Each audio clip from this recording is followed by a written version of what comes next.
I've been all over the internet, and it seems like content creators everywhere are trying to tell you what player has the potential to blow up in 2023.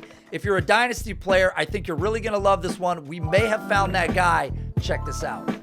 What's up, everybody? I'm Nate. You can find me on Twitter at @AnOutrageJew. This is Alexander. You can find him on Twitter at JackedUp on Mountain Dew. I know the name is crazy, maybe as crazy as the player that we're about to talk about. This week, we're talking about Jerry Jeudy of the Denver Broncos, a player that currently on Keep Trade Cut and most consensus services have him as the wide receiver 22. The question is that too high? Is that too low? And what are the expectations for him in 2023? Alexander, so right off the top, when we look at some of what made Jerry Jeudy really stand out last year, what were some of the numbers that we had identified that really sort of illuminated his production?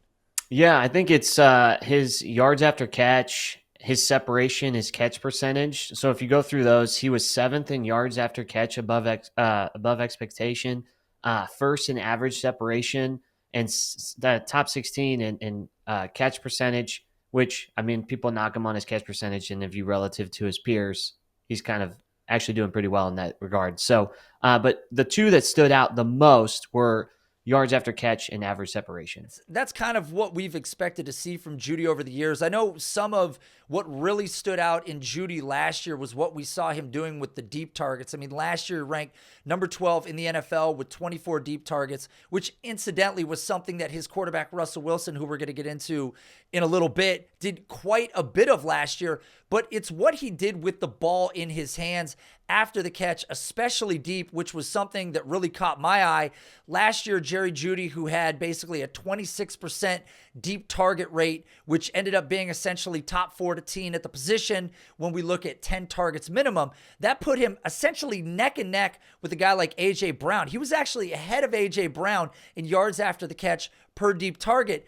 Then when we isolated down to just standard yards after the catch per reception, once again, he was actually just right in range with A.J. Brown. A.J. Brown 6.4, Jerry Jeudy 6.1. I mean, we're talking he's ahead of guys like Treylon Burks. He's ahead of guys like Cooper Kupp. He's ahead of Amon-Ra St. Brown, but he's just merely behind Debo, Rondale Moore, Jalen Waddle, Christian Watson, A.J. Brown. That's a damn good list of players to be behind. So what he does with the ball in his hands was really, really special last year. And I know that with a guy like Jerry Jeudy, when we look at his career production, he really hasn't hit a mark where dynasty players especially can go, yes, I'm convinced that this guy's gonna be the guy. Now, you ran some numbers of best comparable players for Jerry Jeudy, guys that he might look like. And for those of you that tuned in to what we did last week, there was, it's sometimes it's going to turn your stomach. It's not what you want it to be all the time. And as Alexander's going to mention, some of these guys just have an archetype that flows between many other players. And we're going to hear some of those names again. So who are the 5 players that Jerry Jeudy sort of most compares to? Yeah, when I put the numbers in and looked at some metrics that we found important, the guys that came out were Randall Cobb, Christian Kirk, Jeremy Maclin, Juju Smith-Schuster, and Corey Davis. And so he kind of fits in those archetypes, size, his relative athletic score, and kind of baseline production as well. I think it drives people crazy. I think people don't every time. And I was a huge Christian Kirk truther last offseason. I love Christian Kirk. He lived up to the hype. And I think that what we're going to get into with target share and potential is going to parallel that a lot, because a lot of people are going to look at Jerry Jeudy. They're going to look at his target opportunity. They're going to look at last year. He averaged 6.7 per game. They're going to look at the year prior, 5.6. But the big difference was what Russell Wilson as a quarterback relative to other quarterbacks and relative to other quarterbacks that Jerry Jeudy had played with prior to that brought to the table. And you had again done a little bit of research into this and looked at Russell Wilson relative to other QBs around the league. And what did you kind of find when you looked at that? Yeah, so we kind of excluded the 2022 season. We kind of looked at, the overall system that he was in, kind of didn't condone it. We just kind of threw it out. We looked at Russell Wilson in 2020 and assumed, let's see that may be what he could be in 2023 with Sean Payton. And, based on the average wide receiver. Russell Wilson attributed to at least like 2.65 points per game to his receivers. So if you attribute that to, you attribute that to Jerry Jeudy, it's about 15 points per game. And we've seen Jerry Jeudy dealt with Drew Lock, barf. He dealt with Teddy Bridgewater, barf. And then he finally gets Russell Wilson in year 3, and it's no coincidence that he goes from his previous career high of fantasy points per game of essentially 10, really it's 9.9, to basically 13.6. So that's a growth of 3.7 fantasy points per game, which is just a touch more than what you're saying. So if we were to once again factor in any form of deviation on top of what Russell Wilson adds to sort of the points per game, then we get ourselves there. But I think that there could still be room to grow. And a lot of people know this. When we look at Russell Wilson and we look at his career history, Russell Wilson hasn't really been a quarterback that's had a lot of volume, right? This is where the whole turn of phrase, let Russ cook, comes from. It's like, for God's sakes, let Russ cook, right? We're tired of this. We want to see him finally get the opportunity to let it rip. And this offseason, the Denver Broncos sold their soul and went and got Sean Payton, as their head coach. But that's really not, to me, what was the biggest difference. I actually think the biggest difference could come in the form of the new offensive coordinator, Joe Lombardi, who recently came from the LA Chargers. If you look at his history as an OC over the 4 years that he's done it, he did 2 in Detroit, 2014, 2015. Then he just came off 2 years with the Chargers. He has ranked as an offensive coordinator in pass attempts, number 11, number 6, number 3, and number 2. And if you look at the last 2 years with the Chargers, 674 pass attempts in 2021, 711 in 2022. So all I'm saying, Alexander, is if we look at Russell Wilson's career high of 558 pass attempts, even if we take the low number of the last 2 years with Lombardi, that's 116 more pass attempts. So my question to you is it impossible to believe that there's a chance that Russell Wilson comes in somewhere at 600 or 625 pass attempts by the end of 2023? It's entirely possible. I mean, if they're averaging at least 702, you just said? Yeah. So it's in 670 in the year before that. And Russell's best year was 558, which everyone wants, him to cook. If you envision a scenario where he's throwing for 625 times, and the target share increases for Jerry Jeudy, and especially with, the additions that the team made, and instead of also just Sean Payton, you added Mike McGlinchey, offensive line, added some other pieces on the offense. You can definitely envision a scenario where Russell's efficiency goes up as well as Jerry Jeudy's. It's not 50 more pass attempts is not a crazy growth. But when we look at Jerry Jeudy last year, Jerry Jeudy's target share in 2022 was 20.8%, which was number 35 at the position. If you look at him over the last 5 weeks of the NFL season, he had a 26% target share, which is like, God, give me that. That's what I want day in and day out.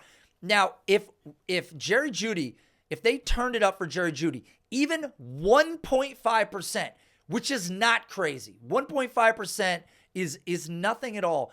Jerry Jeudy suddenly finds himself, if Russell Wilson was to fall into that 625 pass attempt range, he could be somewhere between 125 and 140 targets in the next season, which looks a lot like Christian Kirk. Now, Christian Kirk was a guy that I projected last year before the start of the season to make his way into the potential top 12 in season-long targets, which is where he found himself.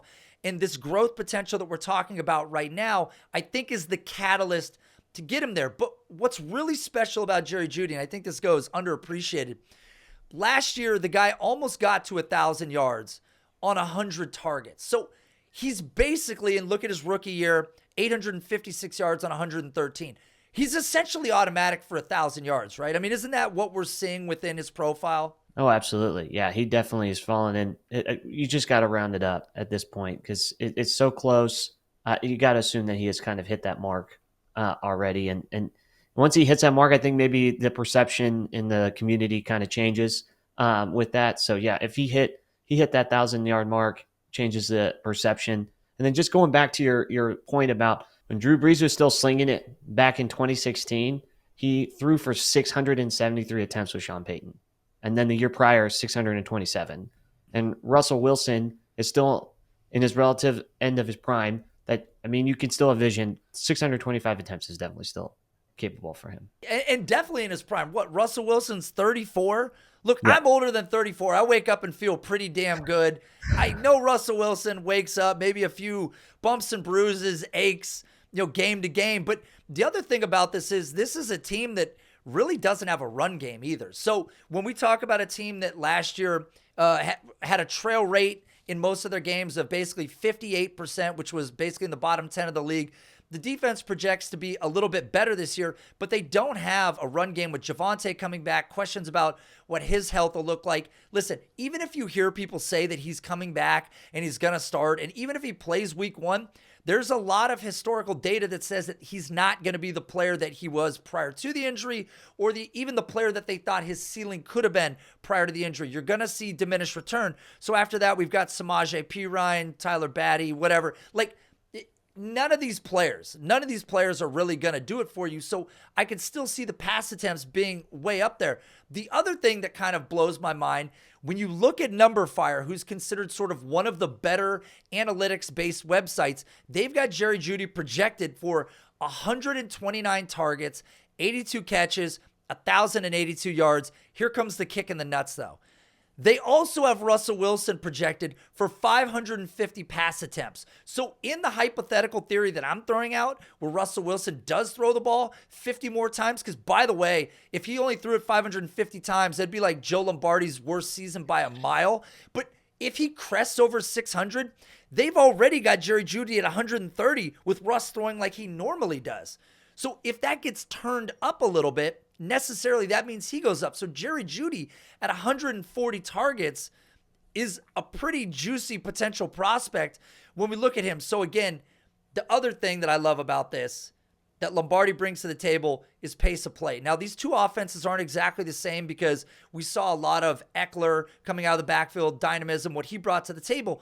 But even last year, the Denver Broncos ranked number 9 in pace of play. 2 prior years with the Chargers, pace of play, number 3 overall, number 4 overall. So I think they're going to bring a life to this offense that we haven't seen in a while. Sean Payton's coaching history, Lombardi's coaching history. They've got Russell Wilson. So the potential is Russ might cook this year. Now, the real question is, if you're a Jerry Jeudy potential buyer and your ears are perked, your curiosity is perked right now, or peaked, if you will, you're looking at this and you're going, yeah, but who would you trade? Who would you rather have if you're trying to acquire or get rid of Jerry Jeudy? And you and I had a couple of players that we brought up in mind. Who are some players that we had some questions about with Jerry Jeudy? Well, some interesting ones would be like Deebo Samuel, right? With the high number of injuries that he's had. It's a good conversation to talk about. He was rated pretty high a few years ago when he had that fantastic season back in, was it 2019 or 2020? 2021. 2021, sorry. Yep. And with the 2021 season, vaulted his dynasty value, and now he's going around wide receiver 25. Judy's around wide receiver 21. I think it's a good conversation to maybe, see if you can sneak Jeudy into a deal and still kind of bank on that Deebo Samuel name, to try to get some picks. I mean, Jerry Jeudy's 3 years younger than Deebo Samuel. Yeah. Like 60% of Deebo Samuel's production came on rushing in his one great year. The 3 other years around that have actually been worse than the greatest year that Jerry Jeudy just put up last year. So Deebo's an injury-prone player. I think this is a really easy one for me. Deebo Samuel's the primary reason we haven't seen Brandon Ayuk, I think, to this point. But yeah, I think if it's between Deebo, if it's between Jerry Jeudy, give me Jerry Jeudy over Deebo. Especially if Deebo's not going to want to be used in the way that would the skill set that caters to what he does, right? If you don't want to use him in the run game and he wants to be exclusively as a receiver, I feel like that kind of limits his upside and limits what he can do as a player. Another player, George Pickens. What are your thoughts on that? George Pickens, Jerry Jeudy. It's a tough one, and part of it is Pickens' age, 2 years younger. Right. If the Right. idea is that Russell Wilson is going to play for the next 3 to 4 years and Jerry Jeudy is going to be a 130 to 140 target receiver, I'm still going to prefer Jerry Jeudy because I even think in 2023, don't shoot the messenger, don't kill the messenger. I think that George Pickens is going to be one of these guys that's going to continue to be utilized as an explosive deep threat, which was a majority of the routes that we saw him run in 2022. And Deontay Johnson's going to continue to be that funnel in the passing game. They have one of the better tight ends in the game at Pat Freiermuth. It's just a tough situation because in 17 games last year, you saw 85 targets. I mean, for God's sakes, Garrett Wilson almost doubled that. And Garrett Wilson's quarterback play is arguably worse than Kenny Pickett was, right? So I think that if it's between the two, it comes down to Russell Wilson for me and Jerry Jeudy's opportunity, but I'm going to go Jerry Jeudy over George Pickens. And I agree. I think just the skill set with Pickens using downfield and not being used as a separator, it'd be more of a, Deontay's probably going to get more funneled targets in that situation because he separates more. And that's kind of Judy's skill set as well. So they're very similar players in that regard. So yeah, I agree. Jerry Jeudy. Wait a minute. Not that I want to make this video longer. I happen to notice playerprofiler.com, great website. George Pickens' best comparable player is Jerry Jeudy. Is this a troll? This is fucking crazy. All right, who's the third player? This is out of control right now. Third player to bring up would be now I know everyone loves him, but Jordan Addison. I know he likes to drive real fast. They're neck and neck right now in startups, 20 and 21. I know he likes to go fast, so yeah, well, he's got that going for him. We know that he drives real fast. So I think if it's between Addison and if it's between Jeudy, there's a clear situation here where in many worlds, there's a lot of universes out there where Jerry Jeudy is the number 2 to Cortland Sutton. Okay, if you believe in the multiverse theory, there's a world where Tim Patrick's the number 1. There's a universe where Cortland Sutton's the number 1, right? There's a universe where Jerry Jeudy's the ball boy. So I think that knowing that the script could flip at any moment, Cortland Sutton could become that alpha DK Metcalf, whatever type player again, even though he's more Alshon Jeffrey than he is probably DK. I would lean and err on the side of Jordan Addison. There are complications with this. We can't continue to pretend like being a number 2 in an offense. Look, back in my day, being a number 2 in an offense was a bad thing. Okay. Nowadays you got Devonta Smith. It's great. You got T. Higgins. It's great. Everybody loves it. So the argument for Addison has been, well, Justin Jefferson will take all the difficult coverage and all the opportunity is going to flow his way. That may be true. And if Jerry Jeudy's target opportunity never rises and Addison sort of steps into that Adam Thielen-esque opportunity role, then they could be neck and neck in opportunity day one. I love Kirk Cousins. He's got a 3-year younger age gap. I mean, it's got to be Addison, right? I personally think, Kirk Cousins attempted 643 passes, right, last year. If we say 625, Jefferson versus Sutton is no question Jefferson's a better receiver. I could envision a scenario where Jeudy is outscoring Addison easily in 2023. I think so. I think it's because he wins in similar fashion to Addison, but I think Jefferson is just such a far bigger player in the offense, and we're assuming that a rookie is going to take over this vacated targets when they have other weapons in that offense. I think we've seen Addison be a really great player, but to your point, I don't know if this came up. I know I kind of teased it earlier. Last year, Russell Wilson was number 87 or was number 1 in the league with 87 deep balls. He did that in 15 games. The guy didn't even play 2 games, and he ranked number 1 in the league in deep balls. That's like if we looked up Nolan Ryan's fastballs, he would have thrown like 1,000 more fastballs than anybody else year to year. It's just this is what Russ does. So if we're looking at the hallmark of what's become part of Jeudy's game, the deep ball, the opportunity, there's no doubt in my mind that he outscores Addison year one. Where I'm conflicted is, does Jerry Jeudy actually get that target increase? Because he played with Russ last year, And if a website like Number Fire is correct and Russ is relatively the same this year and Jerry Jeudy plays the 17 games rather than 15 and he ends up with 115 targets rather than 100, then yes, the difference is probably how efficient is one player to the next, because Judy's proved that he's going to put up 1,000. Is Addison going to put up 879?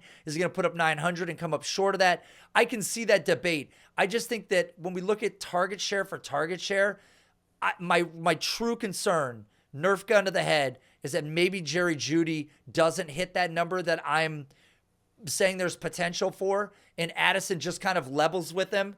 And if he can even produce similarly, now you've got a guy that's much younger, so that's where it comes down to. It's really a reset on age and opportunity. But I agree.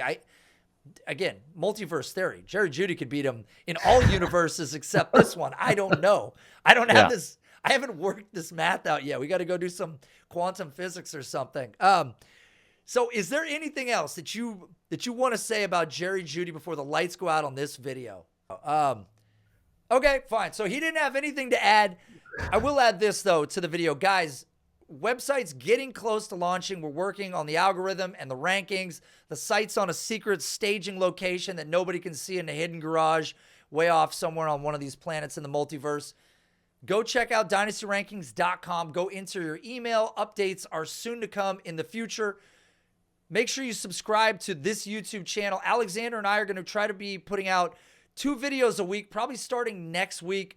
An analysis video, whether it's either a multiplayer video or a single player video. We've been talking about doing trade analysis videos. Those are always fun. I know people love hearing about trades. It's kind of like watching other people game. You're not making the trades, but you love hearing about them. It's very different. So make sure you guys check that out. Go follow Alexander on Twitter at Jacked Up on Mountain Dew. Convince him to change his handle. You guys can follow me at An Outraged Jew. And we will be back next week with something absolutely spicy once again to knock your socks off.